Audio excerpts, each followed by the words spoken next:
Ayyubi कहते हैं, मेरे दोस्तों सुनो, या रसूल अल्लाह के नारे में असर क्या है। एक जंग में गए हुए थे सुल्तान सलाहुद्दीन अय्यूबी। उस जंग में जब तमाम मुजाहिदीन जंग से फारिग हो गए, जानशीने हुजूर ताजुल मशाइख पीर सैयद अलहाज अहमद मुनीर बापू किबला, सिराजुल फुक़ा मौक़ी के मसाइल जदीदा हजरत अल्लामा मौलाना निज़ामुद्दीन साहब किबला, नाज़िम इजलास हाफिज़ कारी हजरत सादिक साहब किबला, स्टेज पर रौनक अफरोज ज़ीवकार हजरात सादात किराम, हजरात उलमाए किराम, बुजुर्गों, दोस्तों, नौजवान साथियों, अस्सलामु अलैकुम व रहमतुल्लाहि व बरकातुहू। अल्हम्दुलिल्लाह अल्हम्दुलिल्लाहिल्लज़ी अब्दअल अफ़लाक वल अर्दीन वस्सलातु वस्सलामु अला मन काना नबिय्युन व आदमु बैनल माइ वत्तीन व अला आलिहि व असहाबिहि तय्यबीन ताहिरीन अम्मा बाद फ़ऊज़ु बिल्लाहि मिनश शैतानिर रजीम बिस्मिल्लाहिर रहमानिर रहीम इन्नस सलाता तन्हा अनिल फ़हशाइ वल मुनकर सदक़ल्लाहु मौलाना अज़ीम व सदक़ रसूलुहुन नबियुल अमीनुल मतीनुल करीम व नहनु अला ज़ालिका लमिनश शाहिदीन व शाकिरीन वल्हम्दुलिल्लाहि रब्बिल आलमीन। आइए हमरा मिलकर दोनों जहां के ताजदार मालिक मुख्तार शफीउल मुज़नबीन अनीसुल गरीबीन मुरादुल मुश्ताकीन ताहा व यासीन हुजूर रहमतुल लिल आलमीन हुजूर सरापा नूर अहमद मुस्तफा मोहम्मद मुस्तफ़ा सल्लल्लाहु तआला अलैहि वसल्लम की बारगाह में हदिया दरूद व सलाम पेश फरमाए और पढ़े अल्लाहुम्मा सल्ली अला सैयदना व मौलाना मुहम्मदिन व बारिक व सल्लिम सलातु व सलाम अलैका या रसूल अल्लाह। एक बार बारगाह रसूल में बुलंद आवाज से दरूद पाक का नजराना पेश करे और पढ़े अल्लाहुम्मा सल्ली अला सैयदना व मौलाना मुहम्मदिन व बारिक व सल्लिम सलातु व सलाम अलैका या रसूल अल्लाह सल्लल्लाहु तआला अलैहि वसल्लम। पीरे तरीकत, रहबर शरीयत, गौहरे सादात, ताजुल मशाइख हजरत सैयद पीर अलहाज दादा बापू कादरी रहमतुल्लाह ताला अलैह के पहले उर्स पाक की तकरीब में हम और आप यहाँ पर हाजिर हैं। मैं आप लोगों को पहले उर्स के मौके पर सैयदी सरकार किबला अलहाज दादा बापू के फैजान से आप माला माल हो, ऐसे स्टेज के जिम्मेदार सादात किराम बिलखुसूस जानशीन हुजूर दादा बापू की तरफ से दुआ देता हूं कि अल्लाह तबारक व ताला आप सबको दादा बापू के फैजान से माला माल फरमाए। ये उर्स के मौके पर मिलाद मुस्तफ़ा की महफिल है, जिक्र मुस्तफ़ा की महफिल है। आपको रोका जा रहा है इस महफिल में ठहर जाओ, मगर आओ मदीने वाले आका से पूछो, ऐ मदीने वाले ताजदार, आपकी महफिल का वकार क्या है, आपकी महफिल का एहतराम क्या है। तो नबी इरशाद फरमाते हैं, इस हदीस के दो रावी हैं, हजरत अबू हुरैरा रदियल्लाहु ताला अन्हु और हजरत अबू सईद खुदरी रदियल्लाहु ताला अन्हु। ये दोनों रवायत फरमाते हैं कि अल्लाह ताला ने तमाम फरिश्तों के अलावा फरिश्तों की एक ऐसी जमात पैदा की है जो फरिश्तों की जमात जमीन पे घूमती रहती है, और जहां पर अल्लाह के चंद बंदे बैठ करके अल्लाह का जिक्र करते हैं, वहां पर ये फरिश्ते उस महफिल को घेर लेते हैं। और जब जिक्र की महफिल खत्म होती है, दरबार खुदाबंदी में फरिश्ते हाजिरी देते हैं। मौला इरशाद फरमाता है, ऐ मेरे फरिश्तों तुम कहां थे। हालांकि रब्बुल इज्जत जानता है। फरिश्ते अर्ज करते हैं, या मौला हम वहां थे जहां पर तेरे चंद बंदे बैठ करके तेरा जिक्र कर रहे थे। मौला इरशाद फरमाता है, क्या उन बंदों ने मुझे देखा है जो मेरा जिक्र कर रहे थे। फरिश्ते अर्ज करते हैं, या अल्लाह नहीं। मौला इरशाद फरमाता है, अगर वो मुझे देख लेते तो उनकी हालत क्या होती। फरिश्ते अर्ज करते हैं, या अल्लाह अगर तेरे बंदे तुझे देख लेते तो सुबह को तुझे याद रखते, शाम को तुझे याद रखते, खलवत में तुझे याद रखते, जलवत में तुझे याद रखते, अंजुमन में तुझे याद रखते, महफिल में तुझे याद रखते, बयाबान में तुझे याद रखते, खानका में तुझे याद रखते। मौला इरशाद फरमाता है, ऐ मेरे फरिश्तों वो क्या कह रहे थे। फरिश्ते अर्ज करते हैं, या अल्लाह वो जहन्नम से पनाह मांग रहे थे, अपने गुनाहों की माफी मांग रहे थे। मौला इरशाद फरमाता है, क्या उन लोगों ने जहन्नम को देखा है। फरिश्ते अर्ज करते हैं, या अल्लाह नहीं। मौला इरशाद फरमाता है, अगर मेरे बंदे जहन्नम को देख लेते तो उनकी हालत क्या होती। फरिश्ते अर्ज करते हैं, या अल्लाह अगर तेरे बंदे जहन्नम को देख लेते तो तेरे खौफ से रोते रहते, तेरे डर से रोते रहते, वो कभी गुनाह करते ही नहीं, उनके कदम गुनाह की तरफ बढ़ते ही नहीं। मौला इरशाद फरमाता है, ऐ मेरे फरिश्तों वो तलब क्या कर रहे थे, वो तलब क्या कर रहे थे? फरिश्ते अर्ज करते हैं या अल्लाह, वो तुझसे तेरी जन्नत तलब कर रहे थे, मग़फ़िरत चाह रहे थे। मौला इरशाद फरमाता है क्या उन लोगों ने जन्नत को देखा है? फरिश्ते अर्ज करते हैं या अल्लाह नहीं। मौला इरशाद फरमाता है अगर वो जन्नत को देख लेते तो उनकी हालत क्या होती? फरिश्ते अर्ज करते हैं या मौला, ए मौला, अगर तेरे बंदे जन्नत को देख लेते तो फिर वो अल्लाहू अल्लाहू अल्लाहू अल्लाहू ही करते रहते, वो कभी गुनाह करते ही नहीं। आप जब नारा लगाते हो नाराए तकबीर, बोलिए नाराए तकबीर, नाराए रिसालत, तो आप सोचते हो कि उलमा सिर्फ रस्मन इस नारे को रानून करवाया करते हैं। लेकिन आओ पूछो सुल्तान सलाहुद्दीन अय्यूबी फातेह यरूशलेम से, ऐ सुल्तान सलाहुद्दीन अय्यूबी, तुम बताओ इस नारे की हकीकत को। तो सुल्तान अय्यूबी कहते हैं मेरे दोस्तों सुनो, या रसूल अल्लाह के नारे में असर क्या है। एक जंग में गए हुए थे सुल्तान सलाहुद्दीन अय्यूबी। उस जंग में जब तमाम मुजाहिदीन जंग से फारिग हो गए, नमाज जोहर का टाइम हो गया, एक मुअज्जिन ने अजान दी। अजान के बाद जब जमात करीब हो गई कि अब कायम होने वाली हो, तो एक मुअज्जिन तस्बीह पुकारने के लिए खड़े हुए। उन्होंने कहा अस्सलातु वस्सलामु अला इमामी ज़ाहिर।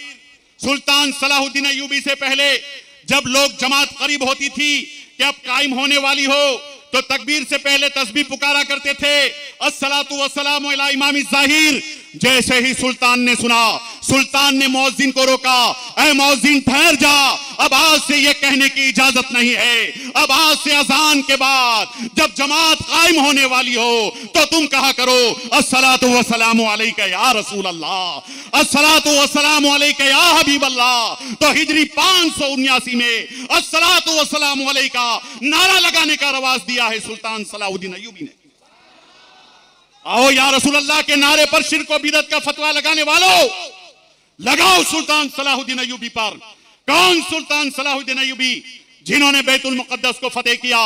वो सुल्तान सलाहुद्दीन अय्यूबी जिसने यरूशलेम के किले पर झंडा गाड़ा था और ऐलान किया था, ऐ मेरी फौज के जवानों, जब तक तुम्हारी जुबान पर या रसूल अल्लाह का नारा होगा, ये जमीन तुम्हारे कदमों को फतह कामरानी के लिए बोसा देती रही।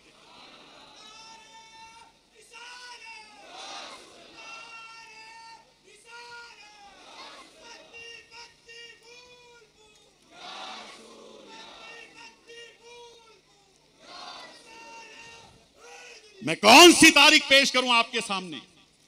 आओ इसी भारत की सरजमीन पर जिस पे सबसे पहला मुजाहिद इस्लामी नौजवान हजरत मोहम्मद बिन कासिम, जिसने राजाओं के खिलाफ जुल्म बर्बरियत के खिलाफ लड़ने के लिए पहला इस्लामी दस्ता लेकर के जब समंदर को पार करके दीबल आता है, मोहम्मद बिन कासिम 17 साल का नौजवान पहुंचता है।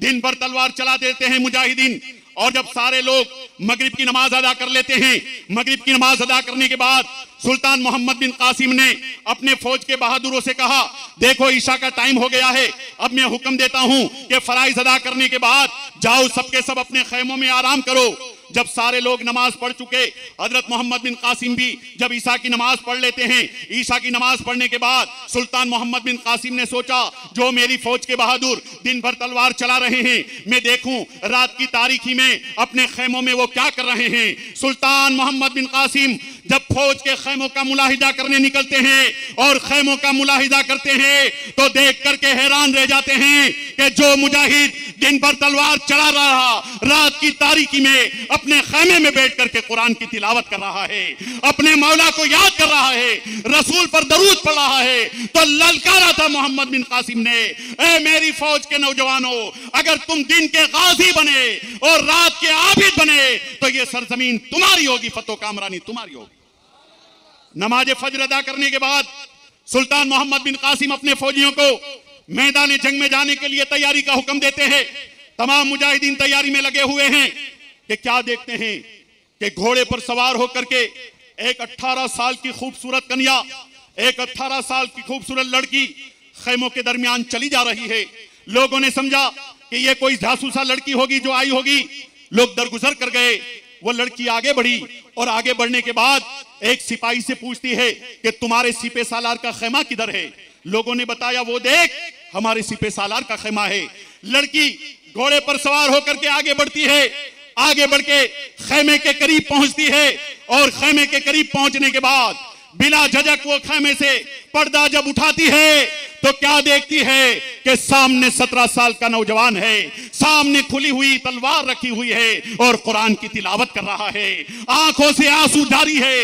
ये देखते हुए उस लड़की ने कहा था, ए नौजवान जरा तुम मुझे देखो, मेरी खूबसूरती तो कुर्ती को देखो, मेरी बहार को देखो, मेरे श्रृंगार को देखो, मेरे आशाइश को देखो, मेरे बाल को देखो, मेरे गाल को देखो, मैं 18 साल की कन्या हूं, मैं तुम्हारे चरणों में अपने जीवन को बिताने के लिए तैयार हूं। तुम खून खराबा करना बंद कर दो, वापस चले जाओ, तलवार चलाना बंद कर दो। मैं राजा दाहिर की बेटी हूं, मेरे हुस्न को देखने के लिए तमाम राजकुमार परेशान रहते हैं, लेकिन सिंध की ये कन्या तुम्हारे ऊपर अपने हुस्न का नजराना देने के लिए तैयार है। जब इतना मोहम्मद बिन कासिम ने सुना, बाहर निकल करके अपनी तलवार फजा में लहराते हैं और कहते हैं, सुन ए राजा दाहिर की लड़की, मेरे सामने कुरान का हुक्म है, मेरे सामने मदीने वाले आका का हुक्म है, मेरे सामने रसूल पाक का हुक्म है।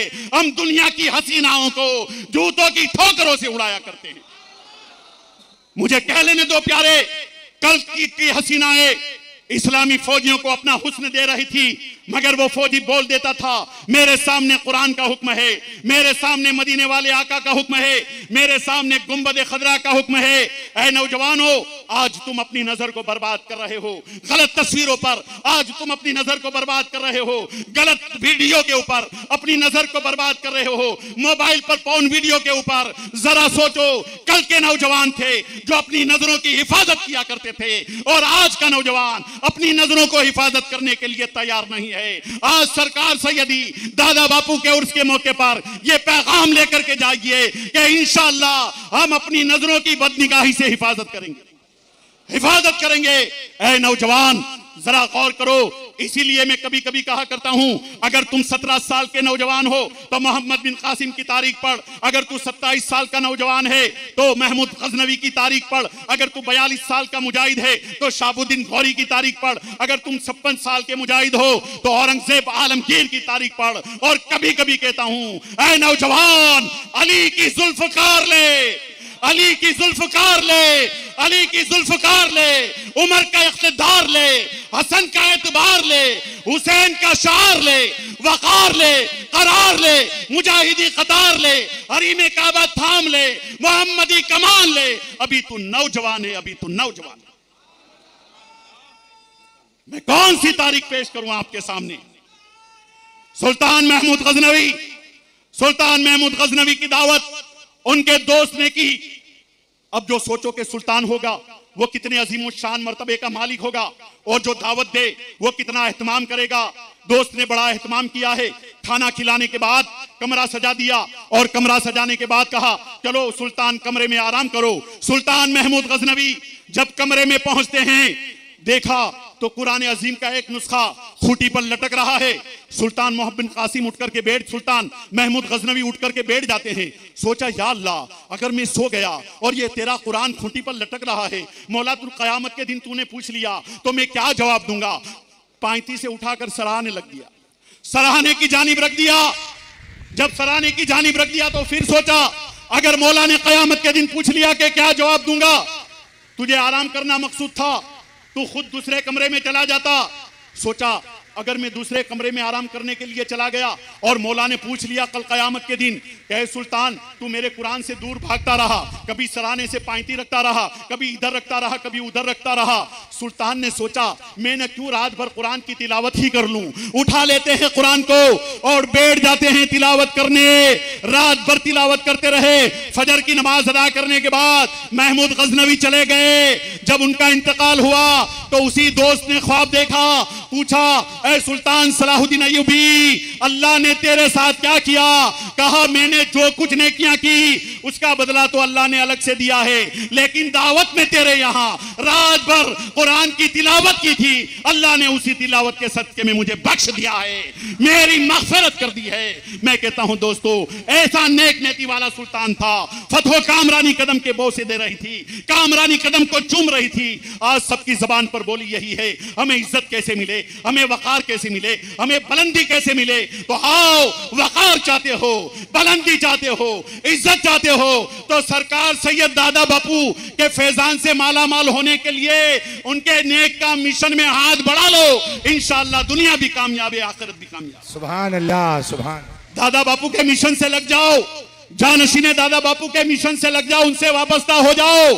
इंशाअल्लाह सैयदी सरकार दादा बापू का पहला उर्स है और मुझे यकीन है कि आज वो अपने मरकज से हम सब लोगों को देख रहे हैं और उनकी दुआएं भी हमको मिल रही है।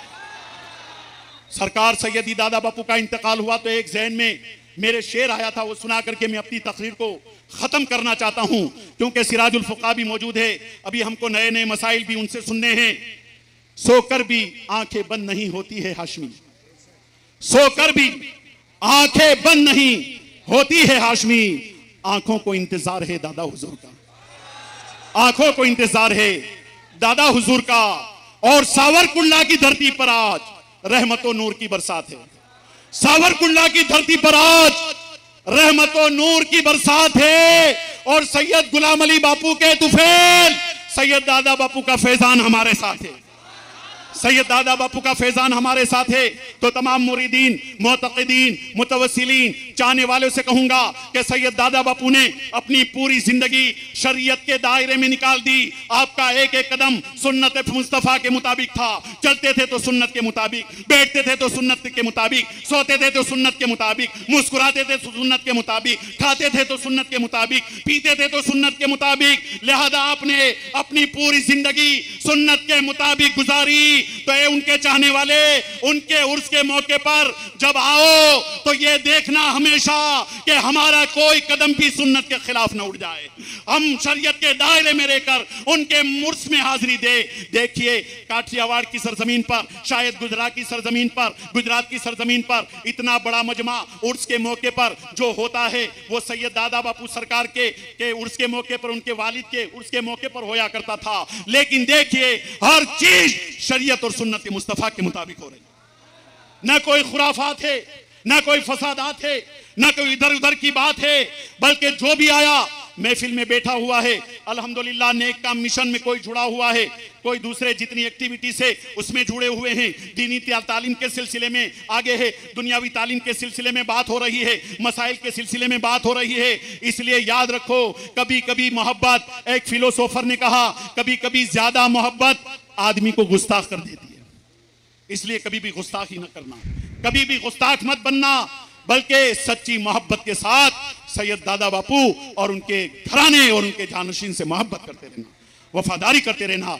मैं उर्स के मौके पर फिर से आप लोगों को दुआएं देता हूं, अल्लाह तबारक व तआला आपको दीन और दुनिया की नेमतों से माला माल फरमाए और जानशीने सरकार सैयद दादा बापू को अल्लाह तबारक व तआला उनके नेक का मिशन को बढ़ाने की अल्लाह तबारक व तआला हिम्मत और ताकत अता फरमाए। व आखिरु दावाना अनिल हम्दुलिल्लाहि रब्बिल आलमीन। अस्सलामु अलैकुम।